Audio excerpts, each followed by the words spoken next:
on a investi beaucoup et on continue à investir dans l'innovation malgré les difficultés. Comme on y faisait allusion à l'instant, on a vu notre monde se transformer et par exemple, en 10 ans, la presse française, elle a perdu 50% de ses revenus publicitaires. 50%. Donc, on est dans une transformation structurelle. On voit les chiffres de vente du papier qui baissent régulièrement tous les ans, avec quelques exceptions, mais globalement, la tendance à la baisse est très forte. Et pendant ce temps-là, on vit notre transformation digitale. Donc, on vit une transformation digitale depuis une dizaine d'années et pour quelques années encore. On vient d'être frappé par un choc conjoncturel, comme tout le monde, qui est celui qui est lié à la pandémie, à la Covid-19. Bon, donc, on est vraiment sous pression. Ce que l'on essaie de faire, c'est de préparer toujours l'avenir en ne cessant d'investir dans les fondamentaux technologiques.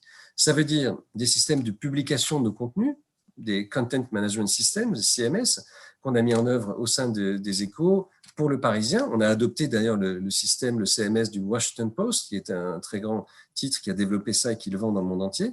Et puis pour l'ensemble de nos titres. Donc, avoir une plateforme de publication technologique qui soit de qualité et ensuite développer une stratégie de multiplication des abonnements digitaux, numériques. C'est ça la grande stratégie pour nous, pour Le Monde, pour Le Figaro, pour le New York Times. Enfin, tout le monde fait ça. Avoir des abonnés, des gens qui, comme ils sont abonnés à Netflix ou comme ils sont abonnés à tel ou tel opérateur de télécom, sont abonnés à des journaux et tous les mois paient pour leur consommation online cet abonnement. La presse a commis des erreurs. Évidemment, c'est facile d'ailleurs d'en parler avec le recul du temps, mais quand tout était gratuit online, ce n'était pas une bonne idée.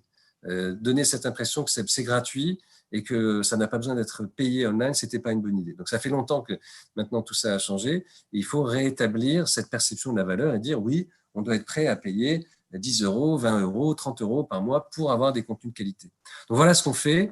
Un sous-jacent technologique qu'on renforce tout le temps et une stratégie d'abonnement numérique qu'on essaie de développer avec des compléments aussi, des diversifications dans les événements, dans les salons, mais aussi dans les podcasts, enfin tous les nouveaux langages. On essaie d'être à la pointe de ces innovations-là.